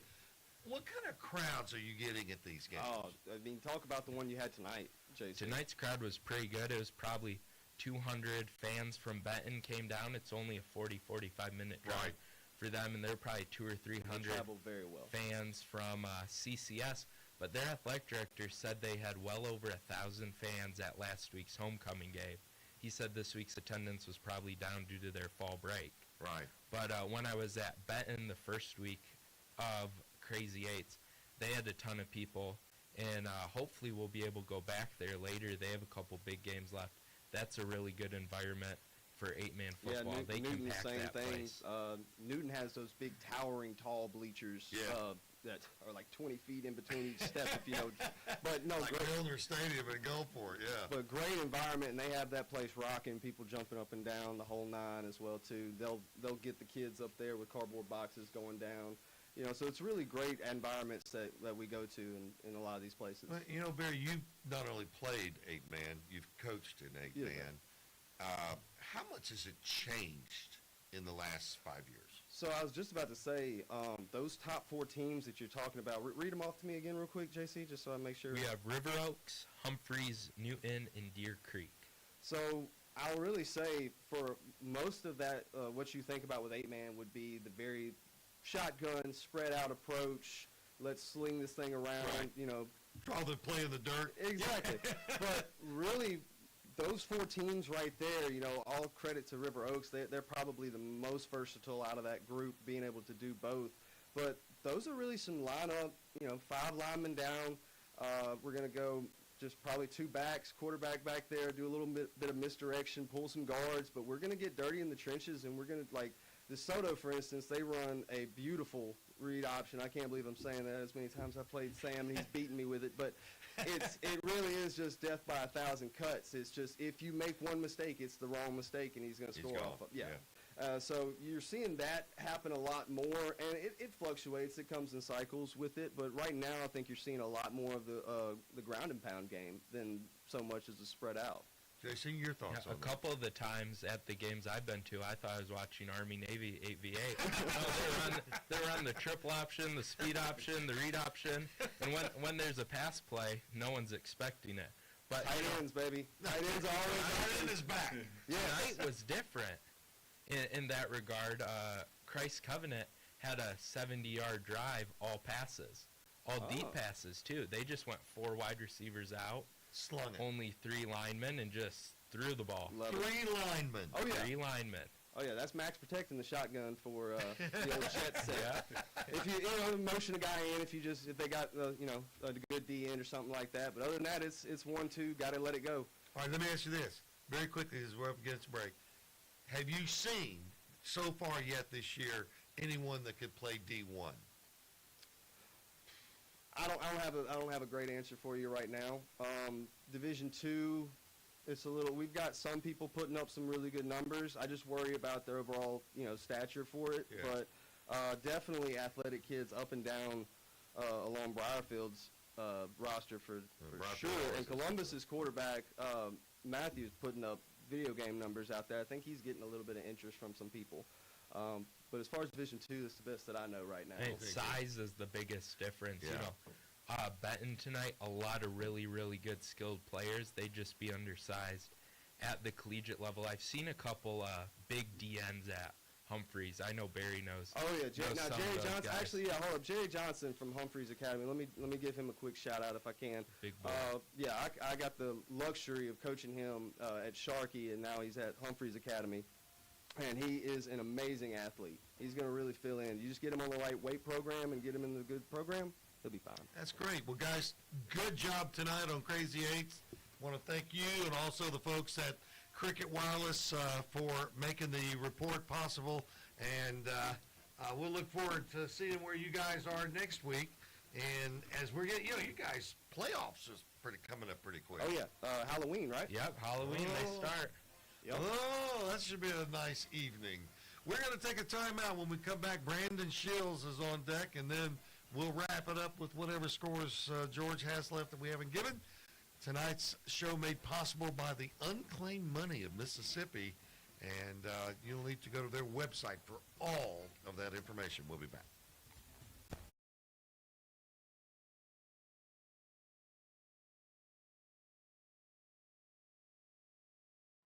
Hello, Mississippi. Did you know that the average student graduates college with $30,000 worth of debt?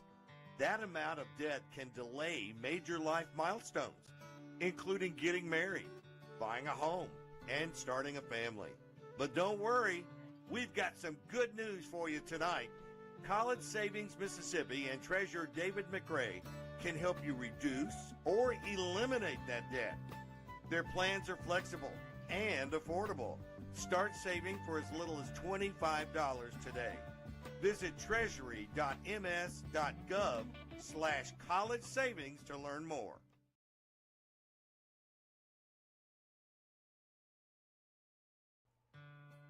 See your name and file your claim. Even the smallest counties in Mississippi usually have thousands of people whose names are on the unclaimed money list at the Mississippi State Treasury. That's right.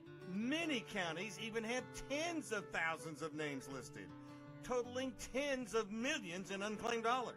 Since he's been state treasurer, David McRae has returned a record $80 million to Mississippians who've searched the list, found their names, and staked their claim.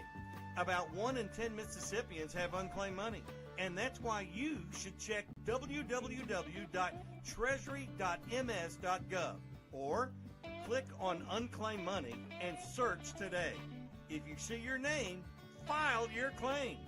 If it's your money, Treasurer David McRae will get it back to you.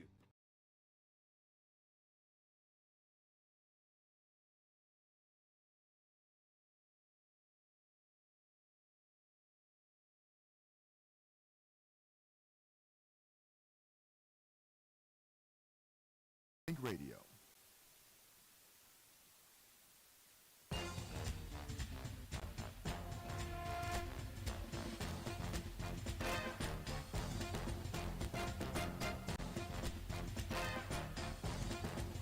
Gentlemen, we are in our final period of the show, and on the phone and ready to go is Brandon Shields. Good evening, sir. And we already know about the Starkville Yells, but tell us what the final was. Germantown over Starkville, 45-28. Your thoughts on Starkville? They obviously gave up a lot of explosive plays. Germantown feasted on a lot of those tonight. King White, Germantown's quarterback, had 393 yards passing, 4 touchdowns. Deshaun Coleman, Tulane commit, had 9 catches, 160 yards.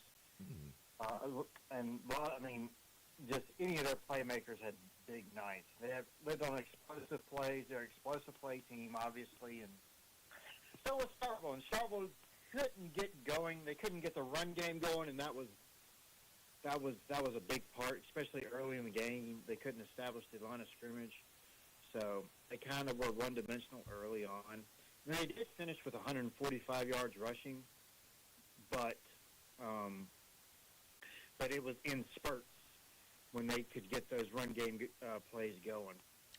And so now they're 0-1 in region play, but here's the thing about Starkville. They have 3 straight region games at home starting next week, so that'll be a big factor. Germantown has Oxford on the road, and that's always a tough. That's a tough one. Yeah. I think that's Clinton going to Starkville next week, isn't it? I think they have Murrah, actually. Okay. All right. They got to play Clinton in the next couple of weeks. They have it. I know they play Matt out of this 3-game homestand. They have Madison last. Okay. So it's Murrah, Clinton in either order the next 2 weeks. So it's going to be interesting to see how it plays out. Well, you were obviously impressed with Germantown, and King White. I saw him play when he was at St. Joe. He almost had 400 yards in the air tonight. Yeah, I mean, looking at the stats now, 21-28, 393 yards, 4 touchdowns. And then he added 52 yards rushing. I mean, did play well. I mean, we saw him. I saw him play week 2 against Oak Grove. I mean, and they were explosive that night. And then tonight they were explosive. And when they play, like Coach Russell Mitchell said after the game, he said, when we believe we can when we can believe we can win the game, we can play toe-to-toe with anybody, and that was the case. I mean, and they played like a team that we thought they would be heading into the season, which is an explosive team. Defensively, you know, they have good players on the defensive side of the ball. It's just whether or not can they consistently get stops and get off the field and all that stuff. So, so that's been a kind of the issue. I mean, one week they look great, and the next week they don't. I mean, it's kind of hit or miss sometimes. So, What'd you think about Petal going in and beating Oak Grove tonight at Oak Grove? yeah, me and a sports writer down there talked earlier in the week, and we were like, this is probably the best defense Oak Grove has faced. And it, for the most part, it lived up. I mean, 28-21. So, so I mean, Oak Grove, they just pedaled, just kept answering when Oak Grove cut into the lead or tie the game. So, and that's about pretty much it. Petal has that Caden Delton, the quarterback. He's a dual threat quarterback. He's a very good player. So that's a big win for them, obviously, on the road, especially in that region. In Region 2 7A, Region 3 7A they're the two toughest regions in 7A, and so getting road wins and being 1-0 in these regions are big. Yeah, it's huge. And now Petal's going to go to Brandon, so it's not going to be a very, very easy road.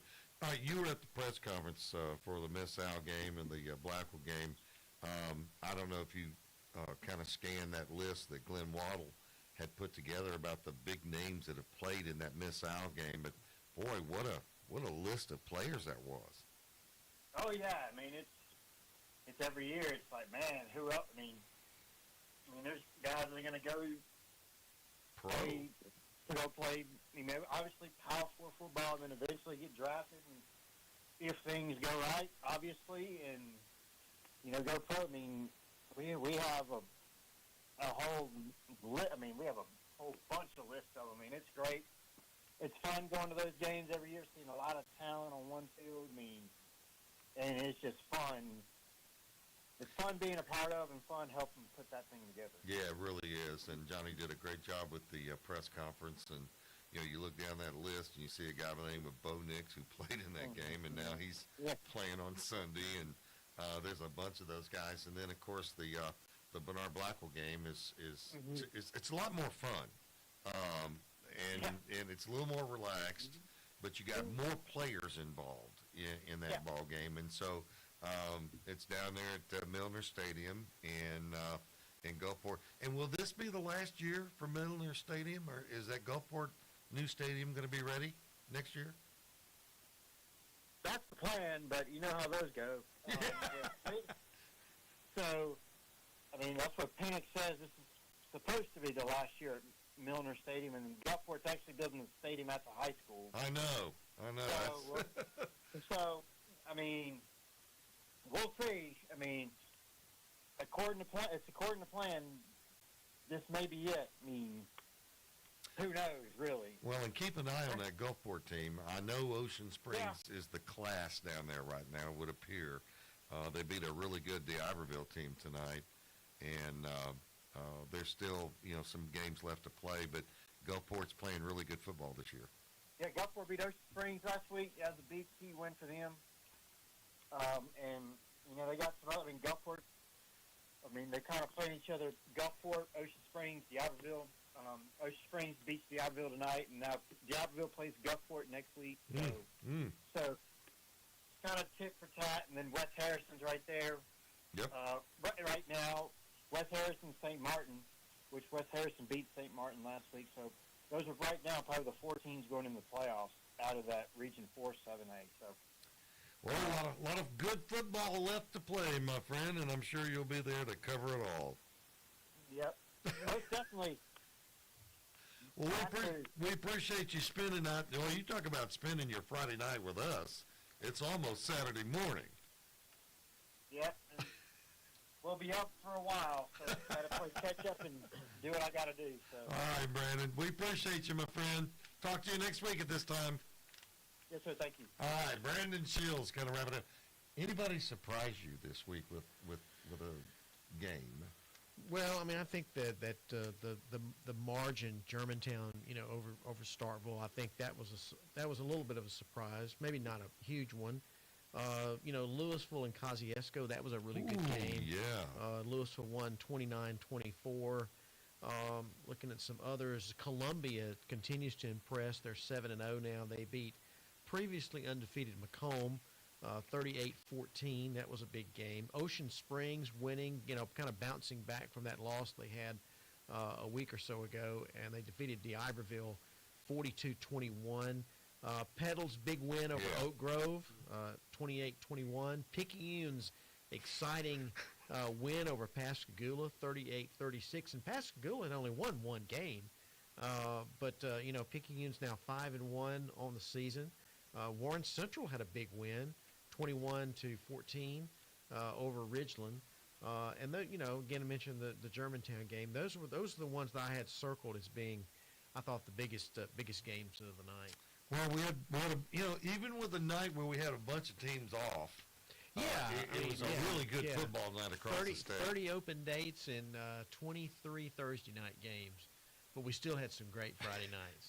And was able to talk about it all the way to midnight. Big thanks to the guys for the Crazy 8 report tonight, made possible by Cricket Wireless, and I think Barry, you'll be with us next week. You know where you're going? I was looking at it. I think I might be going to Silva Bay Academy. They play pretty close rival Newton, or at least I believe that would be a rivalry. They're only about, looks like 20 miles away from each other. That's a rivalry. I was going to say that. And their quarterback, Micah Odom's pretty good over at Silva. Yeah, he's pretty good. Yeah, I saw him play earlier this year against Delta in the beginning of the season. So and I saw Newton the next week after that. So it might be good to see how they're looking before the playoffs. Well, guys, enjoy your weekend.